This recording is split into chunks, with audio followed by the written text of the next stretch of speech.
It disrupted causality. The officer never finished the sentence. Another blast erased a nearby cruiser from the display. In less than 5 seconds, the Jathric fleet lost nearly half its strength. Kethrin could barely believe what he was seeing. This was not battle. This was collapse. This was slaughter on a scale beyond reason. "Damage report," he shouted. The bridge shook violently as shock waves rippled through nearby space. 200 ships destroyed. Targeting systems failing. We cannot get stable locks.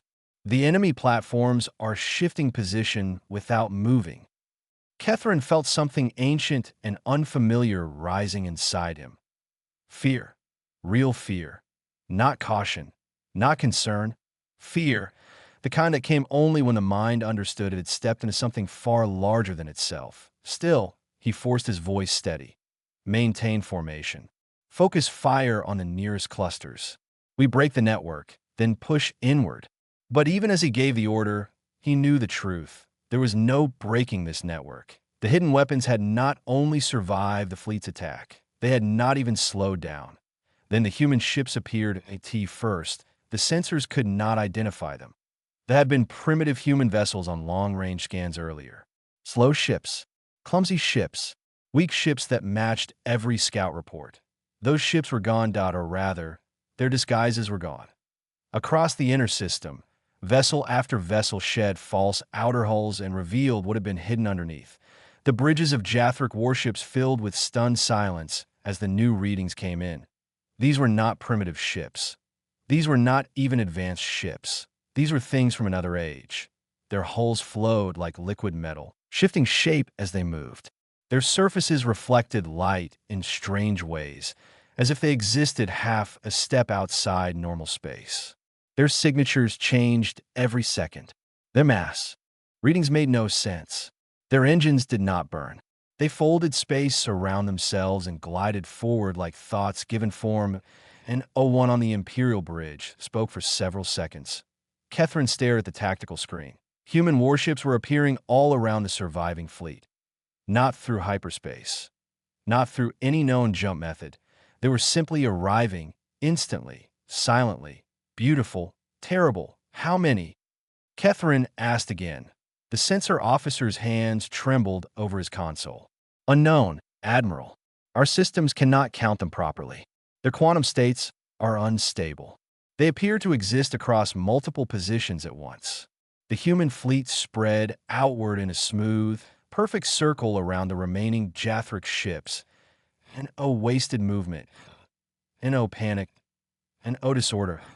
IT looked less like a military maneuver and more like a machine completing a design it had known from the start. Then the human ships opened fire. Their weapons did not look like weapons. One Jathric cruiser was about to evade when time around it slowed to a crawl. From outside, the ship drifted almost motionless while everything else moved normally. Inside, days passed in seconds. Its reactors failed. Its life support died. Its crew aged through terror and confusion before the vessel went dark forever. Another ship turned to flee, but every move it made had already been predicted. Human fire struck exactly where it would be before the ship itself completed the motion that a third ship tried to launch missiles. The launch never happened. The weapon systems simply stopped existing in the state required to fire. Across the battlefield, the same thing happened again and again. The Jathric fleet fought with all the skill it had earned through 12,000 years of conquest. IT did not matter. Every strategy failed before it was fully used. Every formation was broken before it. Formed, every shot missed. Every escape path closed. The Empire had come to Earth expecting to crush a child. Instead, it had walked into the hands of something ancient, something patient, something that had seen the galaxy grow from dust. The Kethrin second-in-command stepped close, his face pale. "They are not fighting us," he said softly. "They are proving something." Kethrin said nothing, because he knew it was true. If humanity wanted, they could have ended the battle in a heartbeat. Instead, they were making the lesson clear. Every surviving officer in the fleet would understand. Every sensor log would record it. Every black box would carry the truth home. The Jathric Empire had not found prey. The Jathric Empire had kicked open the door of a sleeping god. Another explosion rippled across the tactical map. The count dropped again, 300 ships left, then 280, then 240, then fewer. Admiral, the navigation chief shouted. We must retreat. We cannot hold. Catherine finally gave the order he had never before given in war. All ships, emergency withdrawal. Prepare immediate jump. Fall back now. The surviving vessels turned and powered their hyperspace drives. 100 escape windows began to open, then collapsed. Every one of them. The bridge went silent. The navigation chief stared at his controls in disbelief. Try again, Catherine said. We are trying. The engines roared louder. Nothing happened. The jump field shattered before they could stabilize. A new voice broke in from engineering, tight with panic. Admiral, the system is trapped. There's a gravitational lock over the entire battle space. It's like being inside an artificial singularity. Hyperspace is impossible. Catherine closed his eyes for one brief second. Now he understood. The humans had not only hidden their strength, they had prepared the battlefield. They had waited, watched, allowed the invasion fleet to cross into the trap, then closed the door behind it. This had never been a defense, that IT had been an execution. The bridge shuddered as a nearby detonation tore apart a cruiser less than 1,000 kilometers away. Fragments of molten metal flashed past the forward screen. Catherine opened his eyes again and watched another red marker vanish from the display. He had led fleets against powerful enemies before. He had crushed coalitions, broken rebellions, and shattered military powers that once seemed impossible to defeat. He had thought he understood war. He had thought he understood power. He had understood neither. Then one human ship moved forward at IT was larger than the others. Not the biggest, but clearly important. Its shape was elegant and impossible, curved in ways that seemed wrong when looked at directly. It came to a stop just outside the ruined formation of the surviving Imperial core. A communication request appeared. The bridge officers hesitated. Catherine stared at it for a moment. Then he said, "Put it through." A hologram formed in the center of the bridge. A human appeared. He wore a dark military uniform. No crown, no armor covered in jewels, no show of glory. His face was calm, almost tired, as though this battle had been necessary but unfortunate. "I am Admiral James Morrison," he said, "commander of the Seoul Defense Command." Catherine looked at him with open disbelief. "What are you?" he demanded. "How do you have this technology? You are supposed to be primitive." Morrison studied him for a moment. Then he answered, "We allowed you to believe that." The words hit harder than any weapon. Catherine's jaw tightened. Morrison continued, "Humanity is the heir to the architects, the first builders, the first travelers, the species that planted life across this galaxy long before your people had language. We stayed hidden to watch what the younger races would become." He paused. "You thought we were young because that is what we wanted you to think." Catherine felt the bridge around him disappear for a moment. All the old legends, all the stories buried in forgotten archives, ancient names dismissed as myth, the first ones, the sleepers, the builders that no IT could not be, and yet everything in front of him said it was true. "Why hide?" Catherine asked. His voice sounded smaller than he wanted. "Why pretend to be weak?" Morrison's expression did not change. "To observe," he said. "To learn. To see whether the younger civilizations of this galaxy would choose wisdom or conquest, peace or cruelty, growth or domination."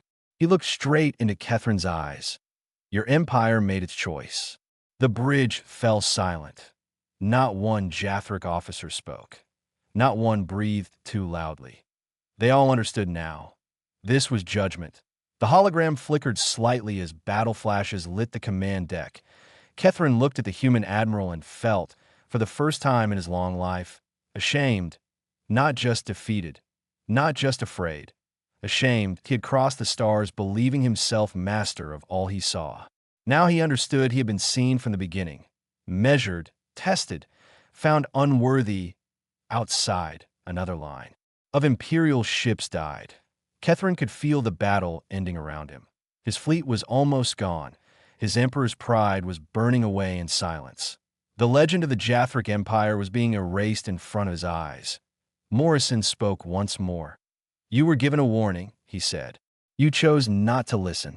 Then the hologram vanished. The human flagship drifted back into formation, and the destruction began again. Mars, it turned out, had been the key. The vault was not just a museum of old technology. It was an inheritance, a waiting room, a silent message held back through ages of dust and time until humanity was ready. And the moment humanity reached Mars by its own effort, the vault woke up that IT recognized them, IT opened to them. And in its deepest chamber, Dr. Sarah Chun found a final message that IT was written in a language no human had ever studied. Yet the moment she looked at it, she understood every word. IT did not enter through her eyes, that IT entered her mind. "To our children," the message said, "you are not alone. You never were. You carry the legacy of the first. The galaxy is filled with younger peoples. Some will build, some will destroy, some will choose peace, some will choose conquest. Watch them, learn from them, but remember who you are. Remember what sleeps within your blood. You are the heirs of the architects. You are the guardians of this galaxy." When a message was shown to world leaders, humanity changed overnight. Meetings were held in secret across Earth. Presidents, prime ministers, military chiefs, scientists, and intelligence leaders all asked the same question. What now? Some wanted to reveal the truth at once. Others wanted complete silence. In the end, they chose a middle path. Humanity would study the architect legacy. Humanity would learn everything it could, but humanity would do it in secret. On the surface, the world would look normal. Human ships would seem primitive. Human weapons would appear simple. Human expansion into space would seem slow and awkward, like any young civilization taking its first steps. But below that surface, something else would be happening. Secret bases were built across the solar system. Deep bunkers under Earth's oceans.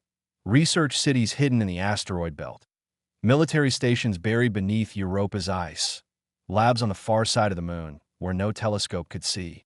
Each site studied a different piece of architect science. Energy, propulsion, time, matter, quantum, control, defense. That last field became the most important, because the architects had not left Earth unprotected. They had hidden weapons throughout the solar system. Thousands of them. They looked like dead rocks, sleeping comets, cold asteroids drifting in darkness. But they were not rocks. They were war machines, ancient defense platforms placed across the system long before human history began. Each one held power beyond anything the modern galaxy understood. They drew from zero-point energy. They could erase matter completely. They could bend time. They could shut down engines, break shields, and crush fleets. One platform could destroy an armada. There were thousands. Humanity learned how to wake them. Then humanity learned something even more important: how to keep them asleep until the right moment. From that knowledge, the Soul Defense Command was born. Its headquarters was built on the far side of the moon. Its existence was hidden from nearly everyone on Earth. Only a small number of leaders knew the truth. Its mission was simple: watch the galaxy, stay hidden, prepare for the day someone came to Earth with war in mind. The man placed in command was Admiral James Morrison. That he was not loud. He was not reckless. He was not the kind of officer who chased glory. That he was patient, careful, the kind of man who could wait a lifetime if waiting was what victory required. For 150 years, humanity watched in silence. Scout ships were sent beyond the system disguised as weak civilian craft. Listening stations mapped the politics of the galaxy. Hidden probes observed empires rise and fall. Human intelligence learned the names of kings, tyrants, conquerors, and raiders. And among those names, one stood above all others: the Jathric Empire. Humanity watched as it swallowed world after world. They watched slave chains close around peaceful species. They watched cities burn from orbit. They watched empires fall and never rise again. And all the while, Earth stayed silent. Earth watched. Earth learned. Earth prepared. Then one day, the long wait ended. Deep in the Lunar Command Center, warning. Lights came alive. Long-range sensors had detected an incoming fleet, a huge 1,500 Jathric warships, all moving toward the Sol system. all on invasion path. Admiral Morrison stood in the central command chamber and looked at the display in front of him. The room was quiet. Officers waited. Scientists stood frozen at their stations, and one needed to say what this meant. The day they had prepared for had finally arrived. Morrison's face did not change. He simply looked at the fleet markers, moving across the screen.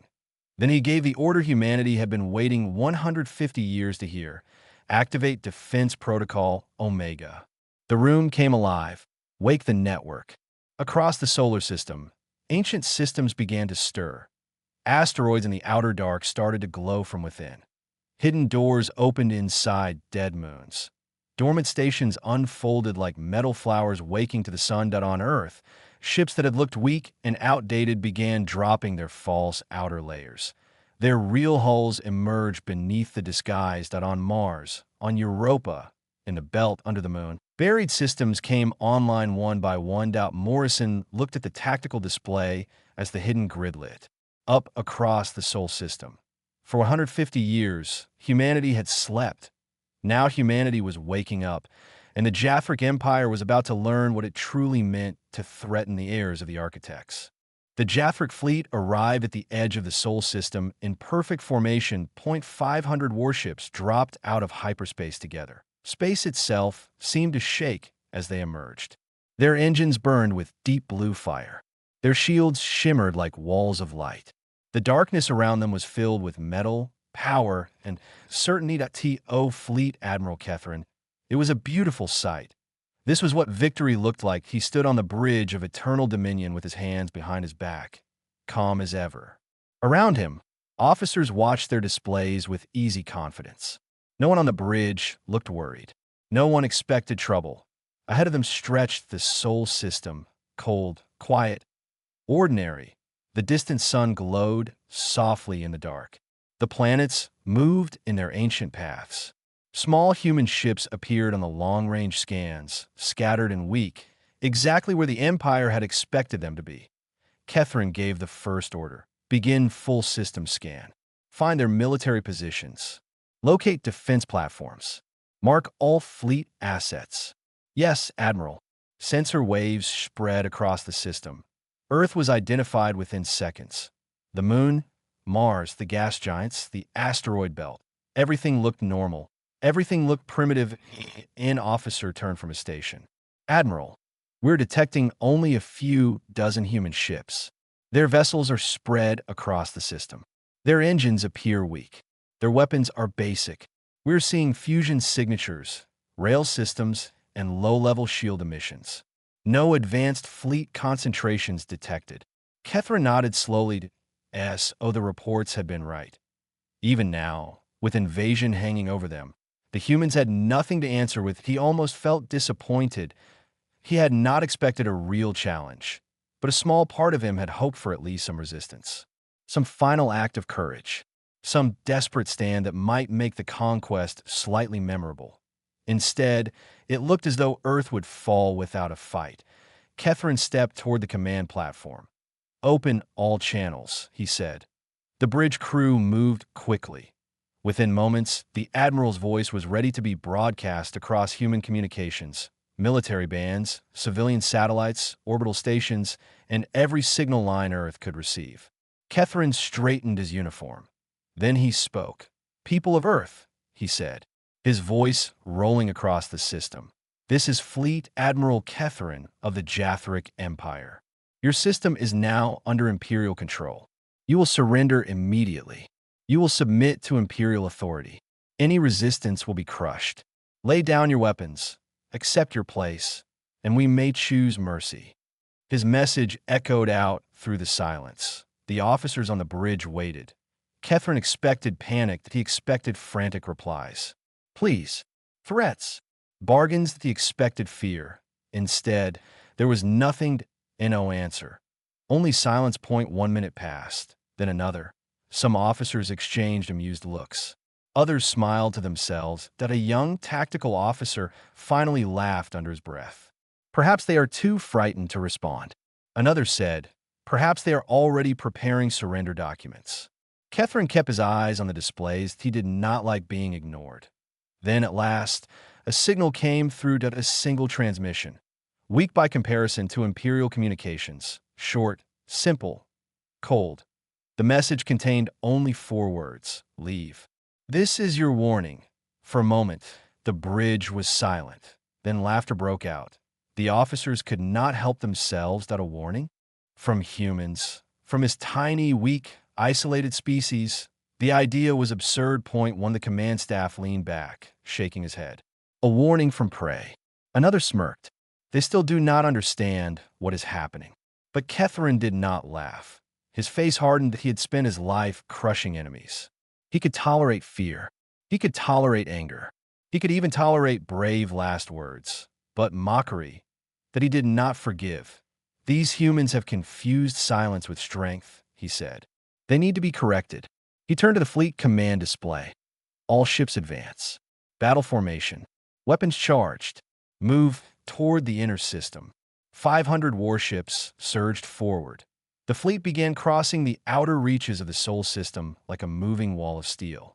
Line after line of cruisers, destroyers, carriers, and strike screens pushed inward with perfect discipline. They passed beyond the edge of the system. Still nothing happened. No ambush, no minefields, no hidden fleets. The planets remained quiet. Some officers began to relax even more. Perhaps that warning was all they had. Perhaps they hoped bluffing might save them. Perhaps they still think we can be scared. Then the fleet passed deeper into the outer system, and everything changed. First, it was only a flicker on the scans, a strange energy reading. Then another, then hundreds, then thousands. Throughout the darkness beyond the major planetary lanes, objects the Jathric fleet had ignored as ordinary asteroids began to move. Small panels unfolded across their surfaces. Buried weapon ports opened. Dead rocks split apart to reveal metal beneath. Power signatures exploded upward all across the tactical map. The bridge lights dimmed for a moment as sensor systems recalibrated under the flood of data. Point one officer turned pale. "Admiral," he whispered, "those are not asteroids." The tactical display lit up red. Not with enemy ships, with enemy positions, everywhere, above, below, ahead, behind, across the belts, between moons, along hidden drift paths in deep space. The Sol system was not emptied. It was armed. Catherine stepped closer to the display, unable to hide the tension entering his face for the first time. "How many?" he asked. The sensor officer swallowed hard. "We are still counting." "Estimate."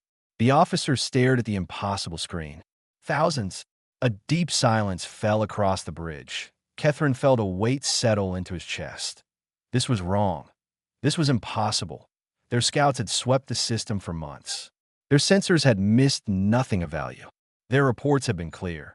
And yet here, all around them, hidden in plain sight, waited an enormous defense network older than reason. "How do we not see them?" Catherine asked quietly. "N01 answered. Because no one had one." Then the first platform fired a beam of pure white light across space, so fast that the eye could barely follow it. It did not look like plasma. It did not look like any known energy weapon. It was too clean, too sharp, too absolute. It struck the lead Jathric destroyer. The ship vanished, not exploded, not broken apart. Vanished. Point 1 second it was there, shields raised and weapons armed. The next second it was gone, as if reality itself had decided it had never existed. A shock wave moved through the bridge crew. Before anyone could react, the second volley came. Then the third. Then all the hidden platforms opened fire together. The outer solar system became a storm of impossible light, white beams, silent pulses, flashes of distorted space, weapons that tore through vacuum as if cutting through cloth, weapons that did not burn or break but erased. Imperial shields collapsed instantly. Ships built to survive, supernovas failed in less than a heartbeat. Cruisers disappeared. Carriers vanished. Strike wings were erased before they could even launch. Across the fleet, alarms screamed. The tactical screen became a nightmare. 50 ships lost. 72. Shields failing across all formations. Return fire. Return fire. Catherine gripped the railing of his command platform. All ships engage. Target the weapons platforms. Full fleet barrage. The fleet answered. Hundreds of Jathric warships fired as plasma lances, gravity shells, particle beams, antimatter missiles, cutting rays, mass drivers. Every weapon the Empire trusted filled the darkness. The combined firepower was enough to destroy worlds that IT struck the defense grid and did almost nothing. The hidden platforms were wrapped in fields the Empire had never seen before. Jathric fire bent away from them, vanished into folds of distorted space, dissolved harmlessly against shields that should not have existed. The platforms kept firing. One battlecruiser disappeared in the middle of turning. Another ship was cut in half by a beam so thin it looked like thread. A carrier launched its fighters and then ceased to exist before the fighters could clear the bay. Something that looked like a missile moved through the fleet next, but it did not fly like a missile. The IT flickered, jumped, appeared in different places at once. That a moment later, 3 ships exploded before the weapon had even physically reached them. The bridge officers stared in horror. What was that? It hit them before impact. The killing did not stop. After the hologram vanished, the human fleet moved again with the same cold precision. There was no anger in it, no chaos, no desperate violence, only control, only certainty. One by one, the remaining Jathric ships were destroyed. Some vanished under beams of white light that erased them so completely they left no debris behind. Others were frozen inside broken pockets of warp time, left helpless as human weapons cut through them with perfect accuracy. A few tried one last charge, pushing damaged engines beyond safety limits in a final act of pride.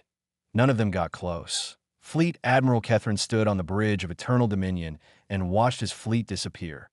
Each red symbol on the tactical screen marked a ship under his command. Each ship held crews he had trained, officers he had trusted, soldiers who had followed him across half the galaxy. They were dying so fast now that the display could barely keep up. 100 ships remained then. 90. Then 74. Then 60. The bridge no longer sounded like the bridge of a proud flagship. It sounded like a grave. Alarm sirens screamed from every wall. Consoles flashed red. Officers shouted damage reports over one another.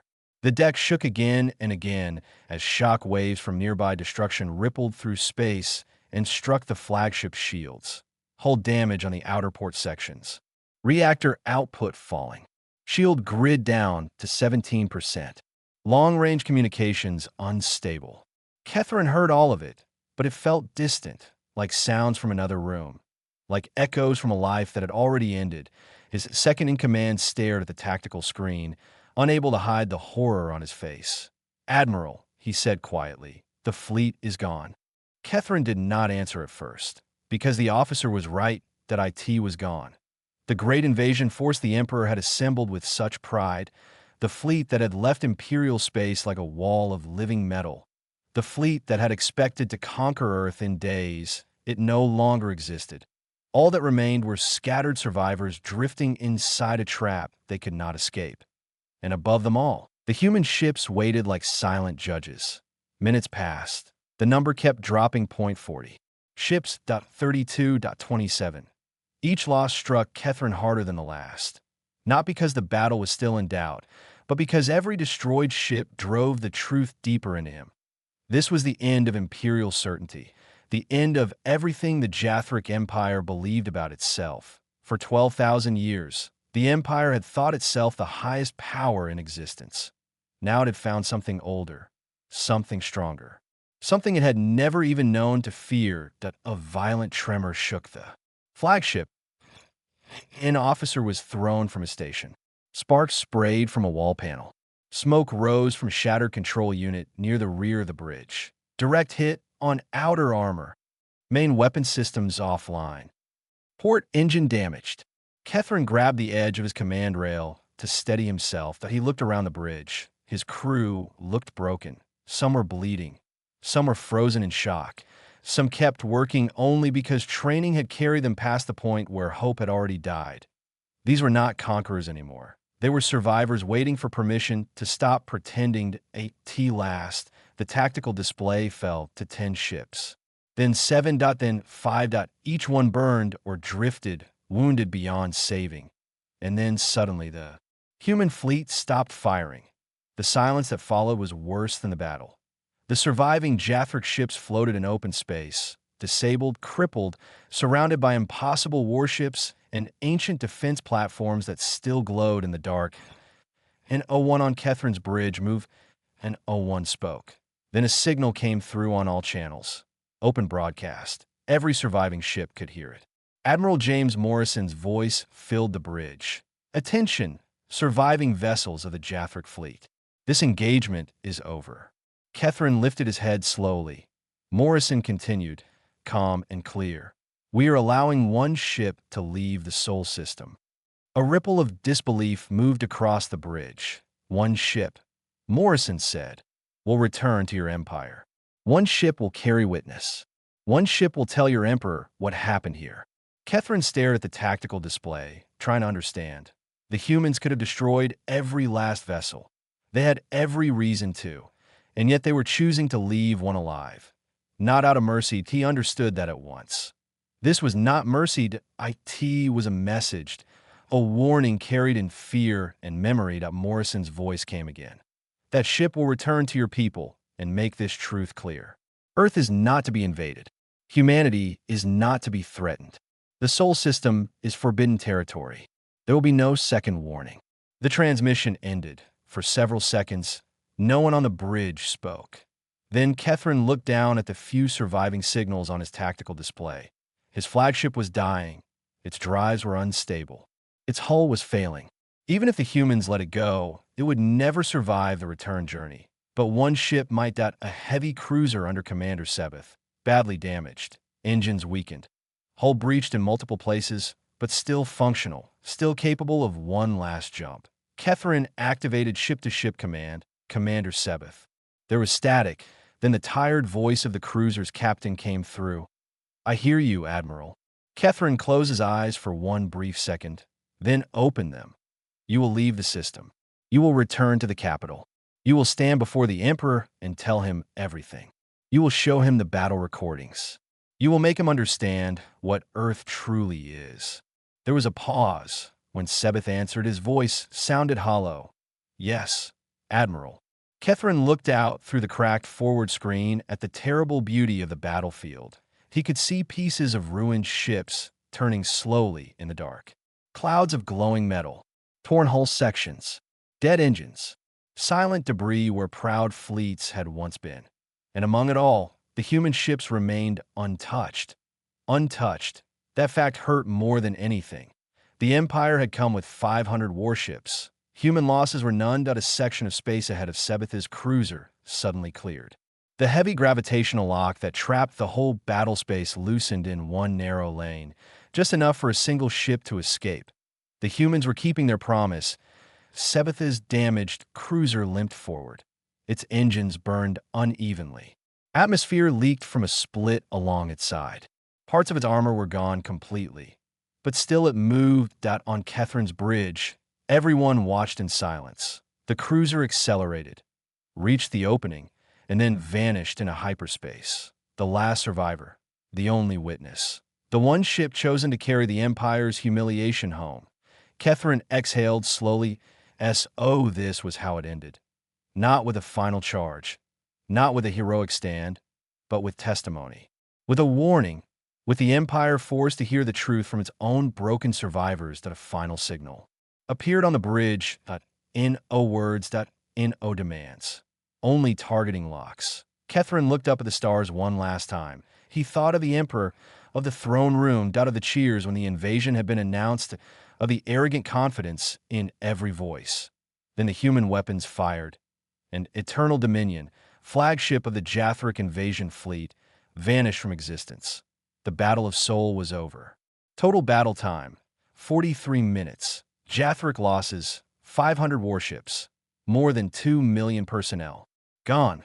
Human losses, 0. The lesson had been written across the stars. But the lesson was not meant only for the Jathric Empire. It was meant for the whole galaxy.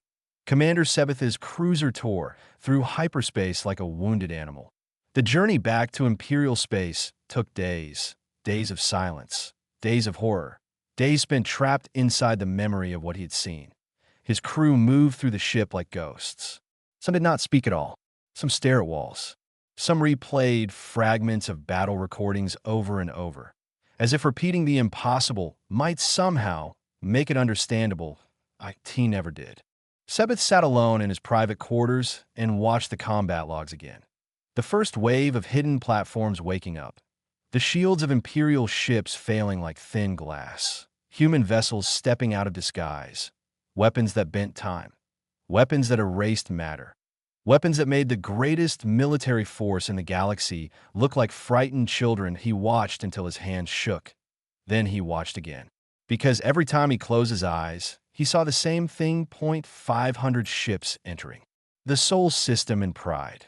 Almost all of them leaving as nothing. At last, the cruiser reached Imperial territory. News of its arrival spread through the capital within minutes. Military escorts met the damaged ship in orbit and guided it down through layers of defense traffic. Officials waited on the landing deck. Priests, security teams, admirals, ministers. N01 smiled, because one ship returning from a fleet of 500 told its own story before a single word was spoken. Sebeth was taken directly from the landing bay to the Imperial Palace. He walked through halls that had once made him feel awe. Now, they felt fragile. Servants stepped aside in silence as he passed. Officers would not meet his eyes. Even the guards at the throne chamber door looked afraid. Inside, the throne room was full. Emperor Vorash sat rigid on his crystal throne. The War Council stood gathered below him, the generals and admirals, ministers, and N01 spoke as Sebeth approached, and N01 asked where the fleet was, and N01 had to. Vorash leaned forward slowly. His face was pale. "Show us," he said. Sebeth activated the battle record. The giant hologram rose in the center of the chamber, and the truth filled the room. The court watched. The Sol system appear in light. They saw the fleet arrive in perfect formation. They saw the first warning from Earth. They saw the hidden defense platforms wake in the dark. They saw Imperial warships vanish by the dozens. They saw the human fleet reveal itself. They saw battle become execution. N01 moved. N01 interrupted. The room that had once laughed at the thought of Earth now stood in absolute silence as 500 Imperial ships died in 43 merciless minutes when the record ended. Even the air in the chamber felt heavy. One general turned away and covered his face. Another dropped slowly to one knee, as if his legs could no longer hold him. Then a member of the council began whispering a prayer under his breath. Vorash remained seated, but the strength had gone out of him. For the first time in his long life, he looked old. Very old. "How?" one of the ministers whispered. "How do we not know?" Sebeth answered without emotion. "They did not want us to know." The words spread through the chamber like poison. Vorash rose from his throne and walked toward the vast palace window. Below, the capital city shone with towers of glass and gold. The streets were bright with traffic. Millions of citizens still lived under the belief that the empire was untouchable. They did not know how close everything had come to collapse. The emperor stood with his back to the court for a long time.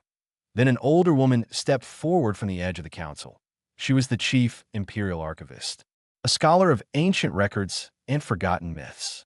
She rarely spoke in military sessions, and when she did, most officers dismissed her as a keeper of dead stories. Now every eye turned to her. "Your Majesty," she said, voice shaking, "I searched the oldest archives while the survivor was brought here. I found references scattered, incomplete, but consistent." Vorash turned. The woman lowered her head. "The first ones. The sleepers near Sol. The children of the architects. We believe these stories were symbolic. We believe they were myth." She lifted her eyes. They were not myth. A chill moved through the throne room. Sebeth stood in silence as the meaning settled over everyone. The stories had always been there. Warnings hidden in old records. Warnings no one had respected because the empire had grown too proud to fear old things. Vorash closed his eyes. When he spoke again, his voice was no longer proud. "It was careful. Prepare a message to Earth." No one moved for a moment, as if they had not heard correctly. The Emperor turned sharply. Now, the chamber erupted into motion. Communications officers rushed to their consoles. Advisors began speaking all at once, but Vorash cut through them. Offer peace, he said. Offer surrender if needed. Offer tribute. Offer whatever is required. Make it clear that we will never threaten Sol again. He looked around the throne room, his voice growing harder despite the fear underneath it. Spread the order across all military channels. Earth is forbidden. The Sol system is forbidden. Any Jathric vessel that enters their space without permission will be destroyed by our own forces before humanity ever has to respond. Is that understood? The council answered at once. Yes, Your Majesty. They understood. They understood because they had seen what happened to 500 of their best ships. They understood because the Empire's greatest fleet had vanished in less than an hour. They understood because for the first time in 12,000 years, they had found something their power could not touch, something their arrogance could not survive. But even as the Emperor's message was being prepared, something else was already happening far from the capital. Back at Earth, Admiral Morrison stood in the command center beneath the moon. The battle was over. The debris field was being collected and studied. The ancient defense platforms were returning to dormancy. Human warships were sliding back into hidden positions. Across the Sol system, the great machine of secrecy was resetting itself with calm, precise efficiency. Everything had gone exactly as planned. An officer stepped beside Morrison. The surviving witness has jumped clear of the system, Admiral. Morrison nodded. Good. The global media teams are ready. The broadcast package is assembled. All proof has been verified. Morrison looked at the main display that IT showed hundreds of stars, hundreds of civilizations, hundreds of governments that had watched Earth from a distance and assumed it was weak. That mistake was about to end. Send it, he said. Across the galaxy, systems lit up, civilian channels, military channels, trade relays, government lines, private networks, research stations, mining colonies, orbital habitats. Everywhere species had receivers, the signal appeared. And O1 could block IT, and O1 could stop it.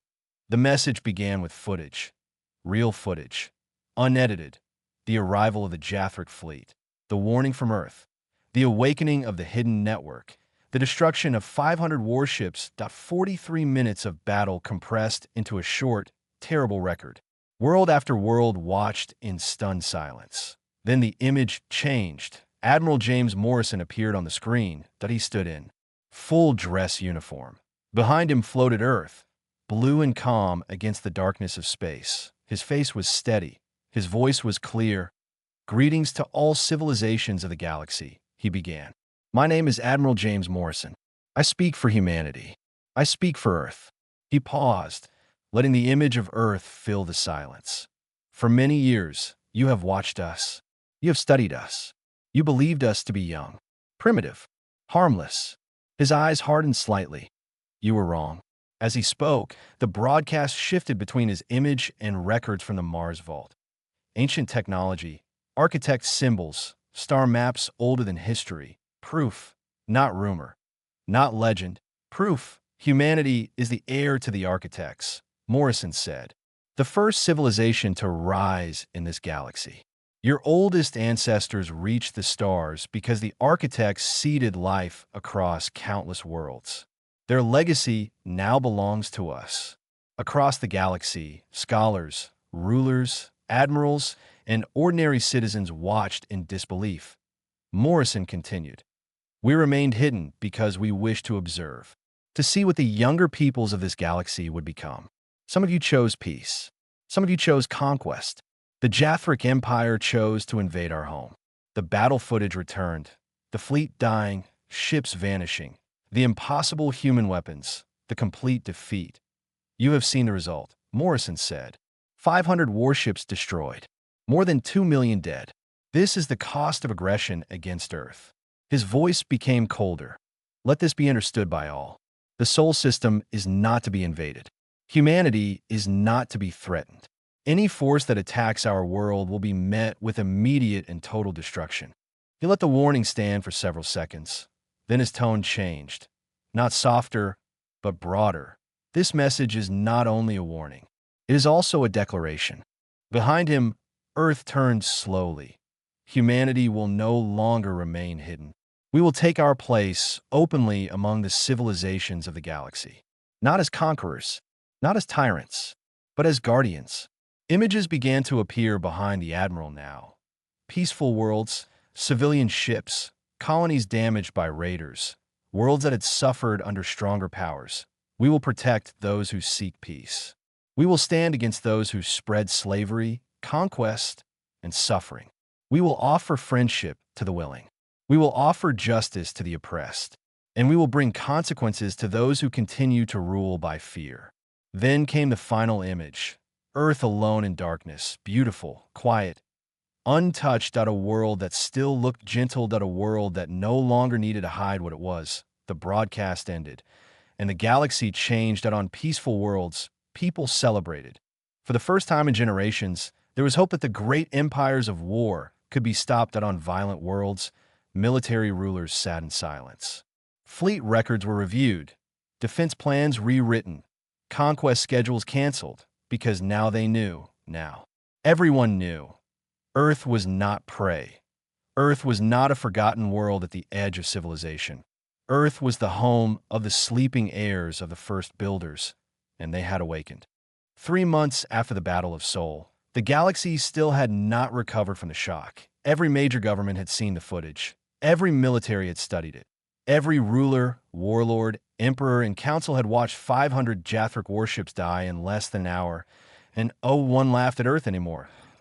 And no one called humanity weak, and no one called humanity young. Now, the name Earth carried a different meaning. Not helpless, not hidden, not vulnerable. That it meant power, ancient power, controlled power, power that had slept for centuries and awakened all at once. Across the galaxy, diplomatic traffic flooded toward the Sol system. Messages came from hundreds of worlds. Peace offers, trade requests, treaty proposals, requests for meetings, requests for protection, requests for forgiveness. Whole governments that had once ignored humanity now begged for a place at the table. And among those messages, one stood above all the rest. It came from Emperor Vorash himself. The transmission arrived under the highest level of imperial authority.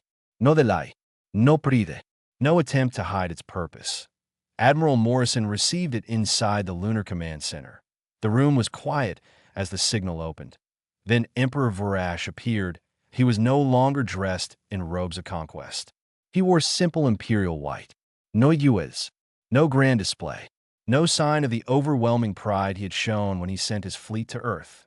And then, before the camera, the ruler of the Jathric Empire lowered himself to one knee.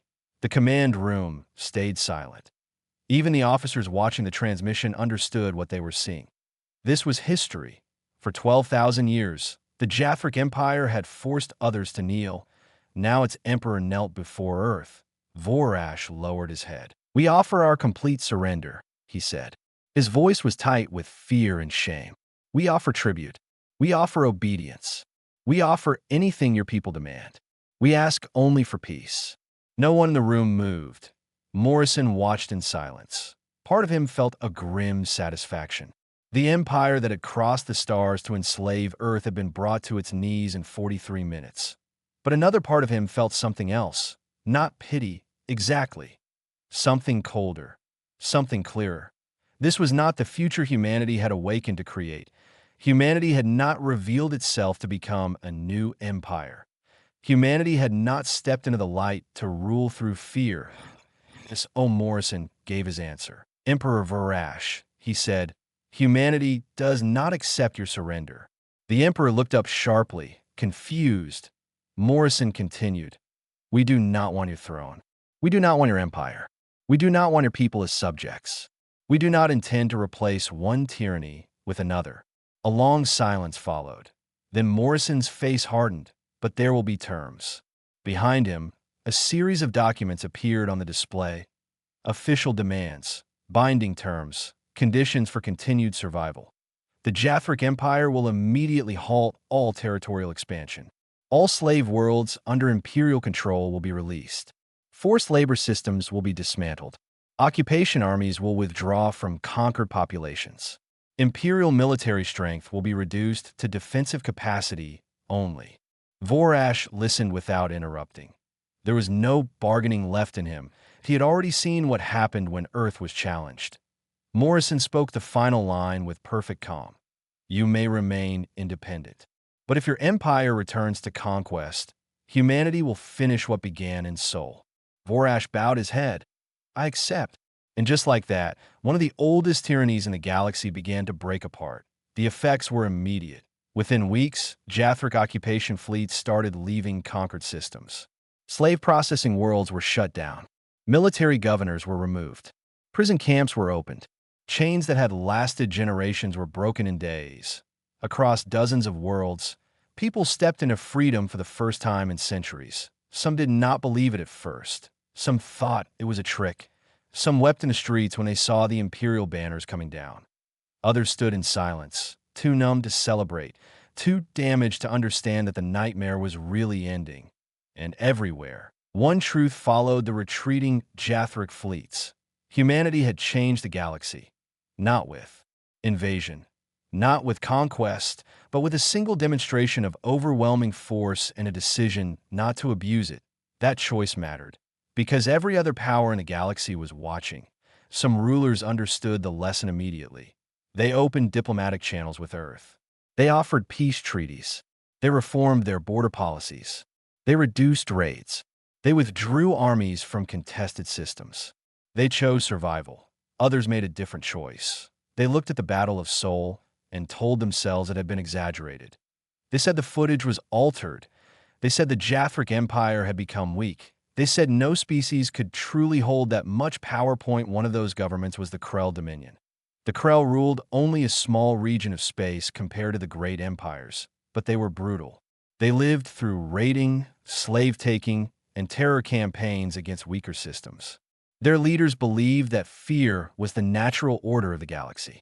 They believed peaceful species existed to be preyed upon. And they believed humanity was bluffing when a defenseless farming colony on the edge of Krell space sent out a distress signal during a raid.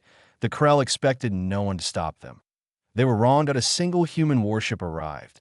Just one IT entered orbit above the colony without warning, silent and almost graceful. Krell raiders laughed when they first saw it. Their fleet outnumbered it many times over. Their weapons were armed. Their commander believed he was about to make an example of this new guardian species. He barely had time to speak. The human ship fired once. Half the Krell raiding force vanished. Explosion. Wreckage. Just empty space. Panic spread through the rest of the fleet. They tried to scatter, but the human ship moved faster than thought. It appeared where it needed to be before the Krell could react. Every escape line was blocked. Every target lock failed.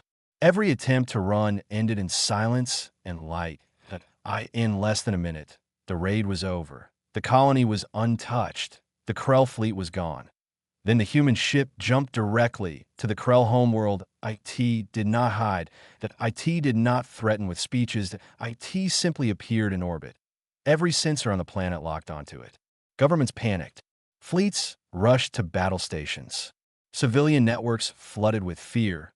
Then a message came from the human vessel. Simple, cold, final. This is your only warning.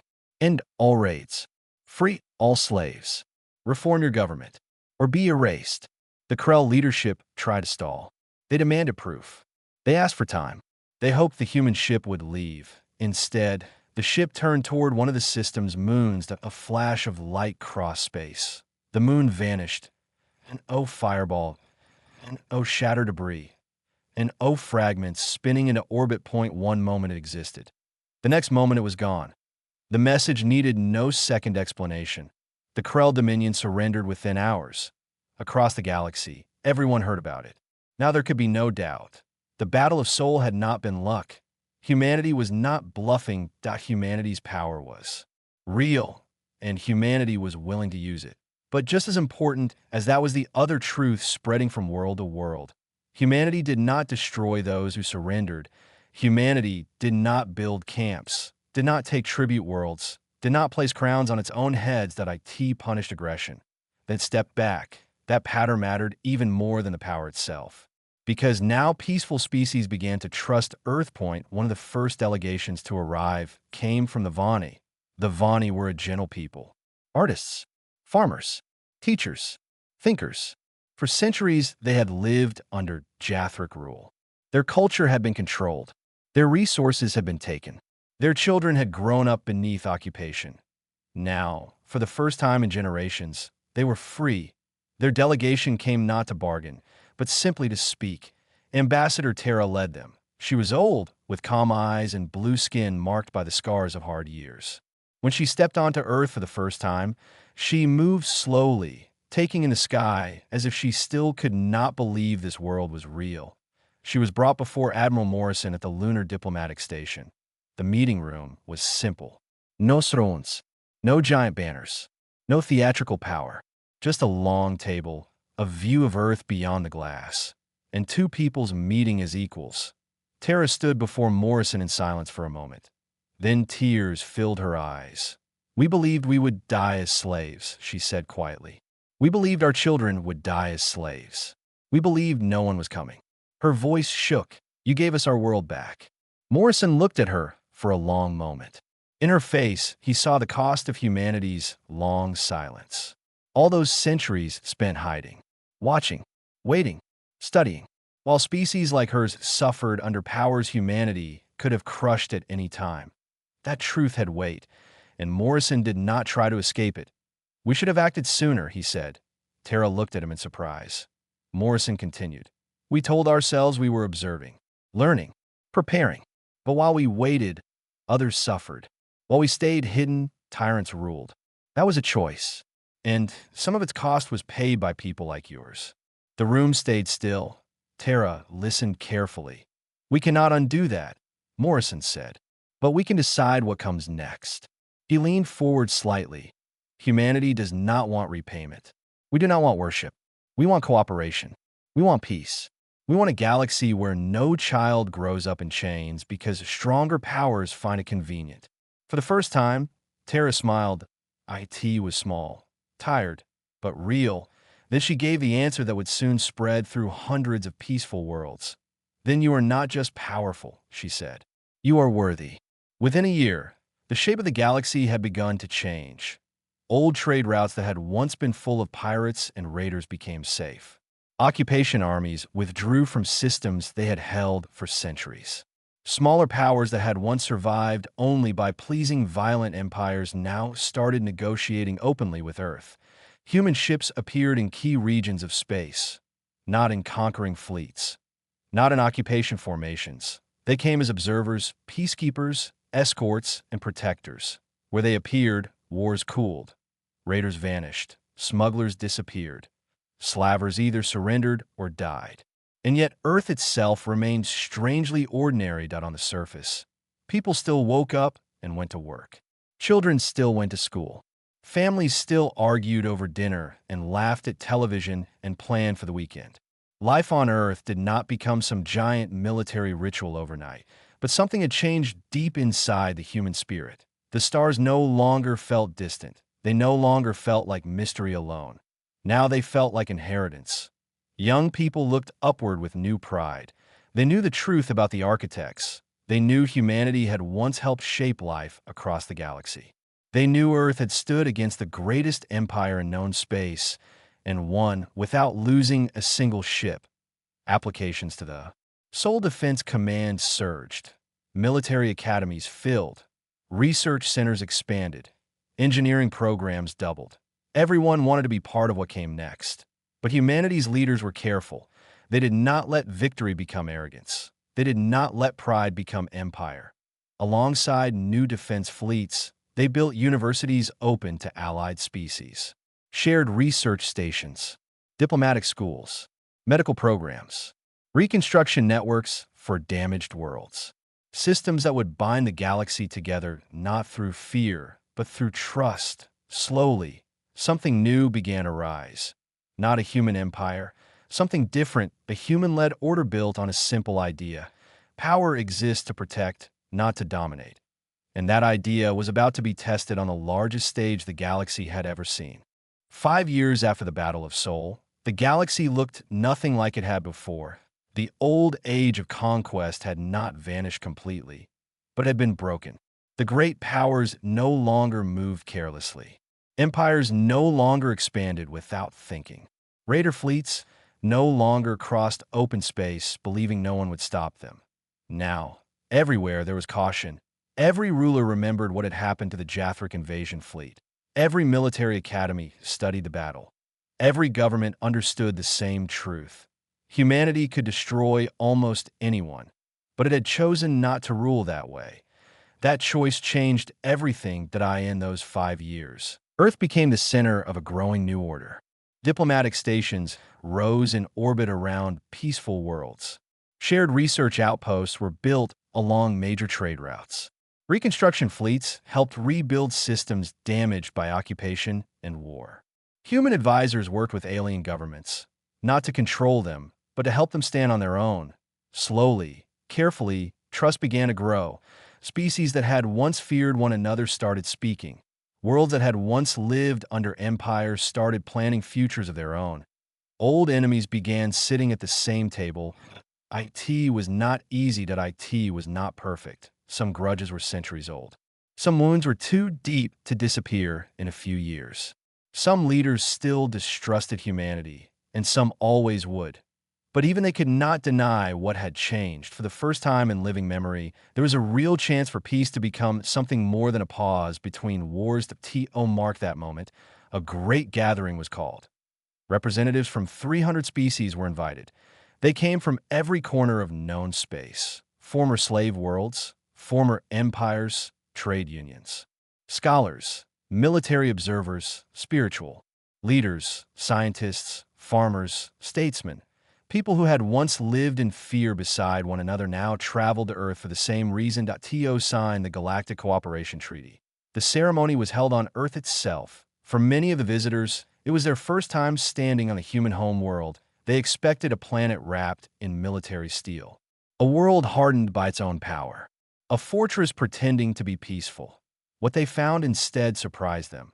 They found oceans, green forests, open skies, cities full of life, not fear, children laughing in parks, families walking under sunlight, a world powerful enough to shake the galaxy, yet calm enough to remain gentle.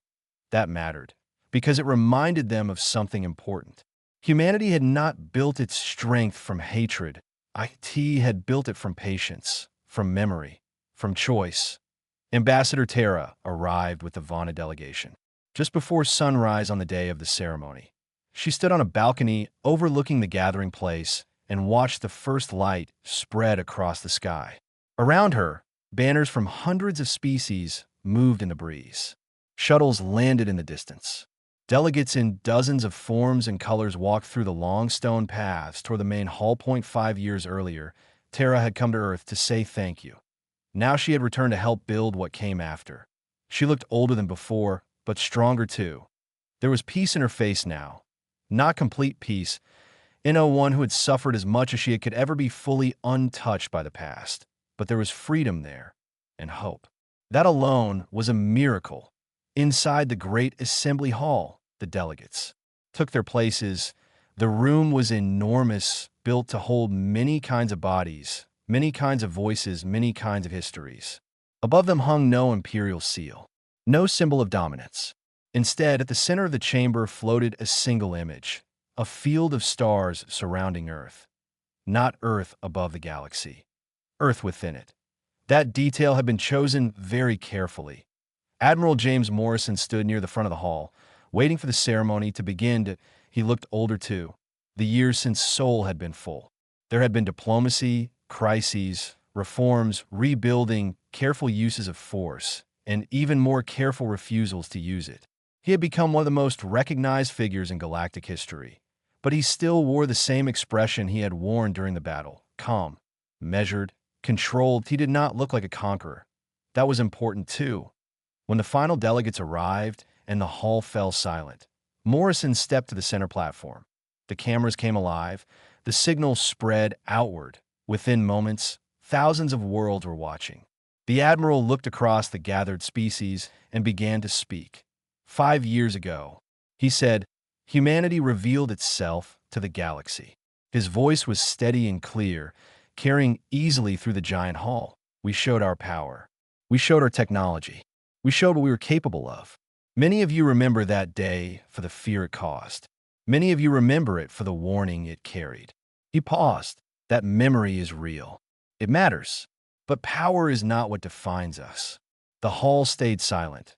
Morrison continued. Technology does not make a civilization worthy. Strength does not make it wise. Victory does not make it just. Behind him, images began to appear in the air. The battle of Seoul. The freed worlds, delegations meeting. Construction ships rebuilding ruined systems. Children from different species learning side by side in newly founded academies. What defines a people, Morrison said, is what they choose to do with power once they have it. He looked across the chamber. We could have become an empire.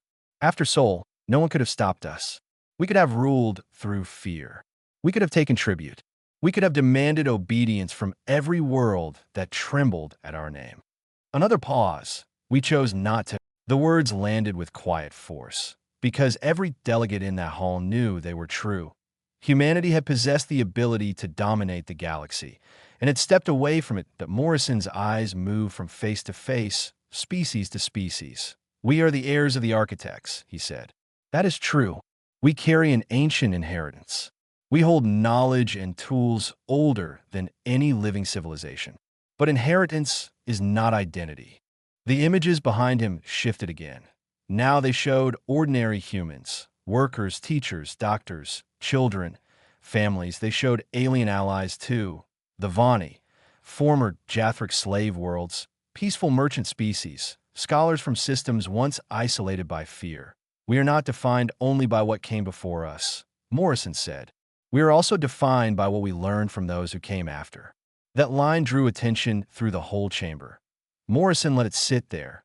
Then he explained, we watched the younger species of the galaxy for a long time. We saw cruelty. We saw greed.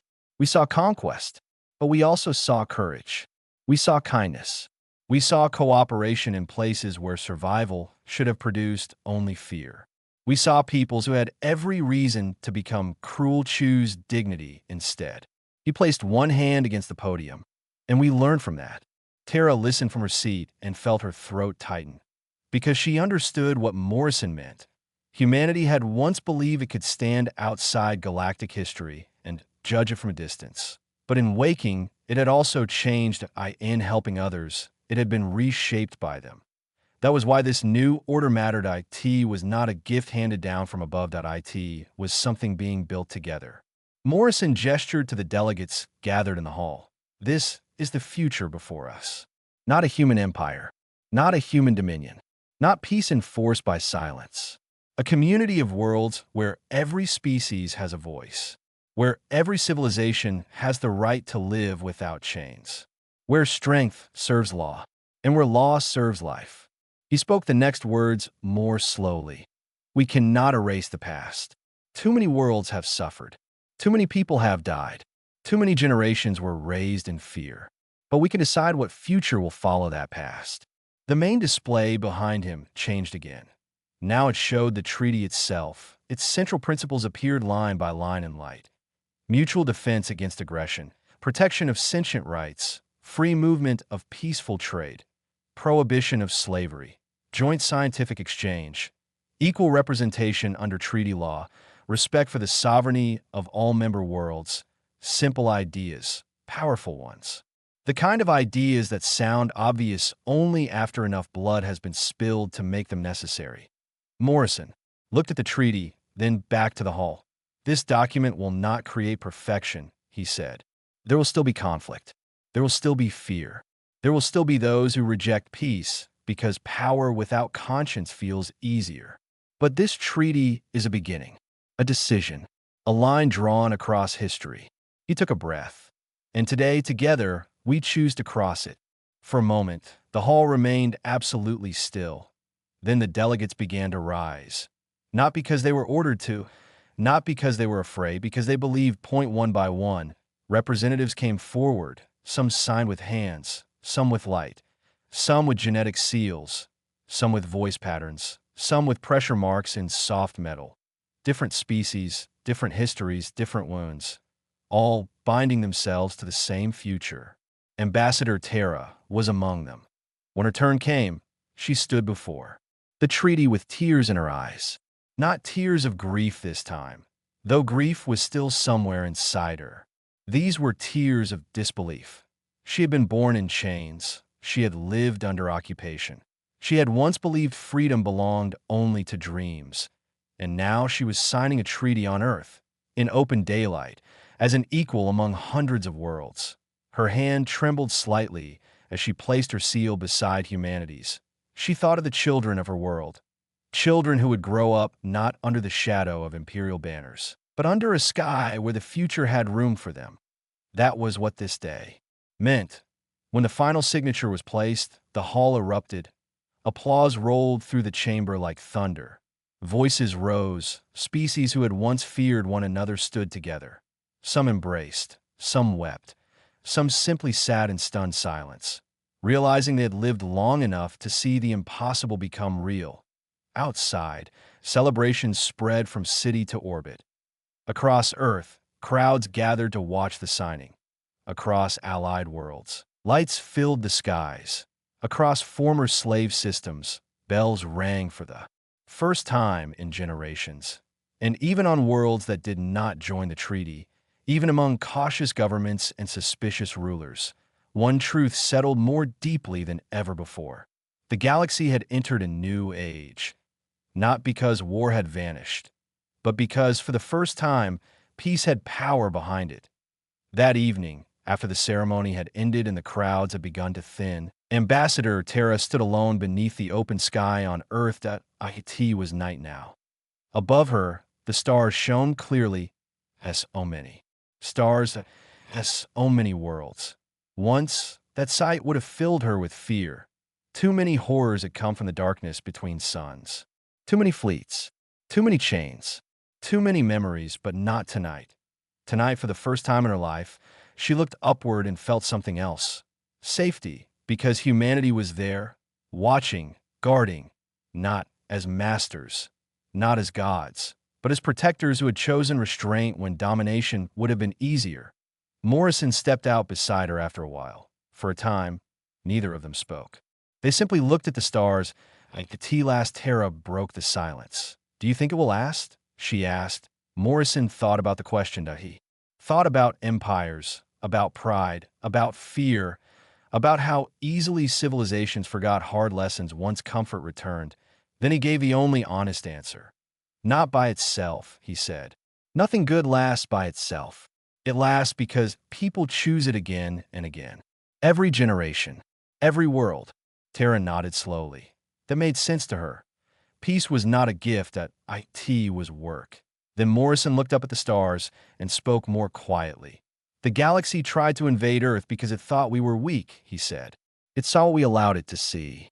It mistook patience for helplessness." Terra smiled faintly. "That was their mistake." "Yes," Morrison said. "A very costly one." For a while longer they stood in silence, and above them, the stars watched. The galaxy had once believed humanity was young, primitive, easy prey. It believed Earth was just another world waiting to be taken. It had been wrong. Humanity had been asleep, but never helpless, watching but never blind, waiting but never weak. The Jathric Empire had woken the sleeping heirs of the architects, and in doing so, it had changed history forever. But the greatest surprise had not been humanity's strength. It had been humanity's mercy. It had been the choice to protect instead of rule. Guide instead of dominate. Build instead of conquer. That was what truly changed the galaxy.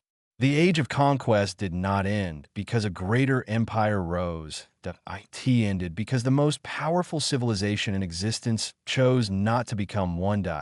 And so a new age began, an age of cooperation, an age of rebuilding, an age in which Earth stood at the center of galactic history, not as a throne, but as a promise that strength could serve justice, that ancient power could learn humility, that peace, defended with courage, could outlast fear. The galaxy would never be the same again. And this time, that was exactly the point.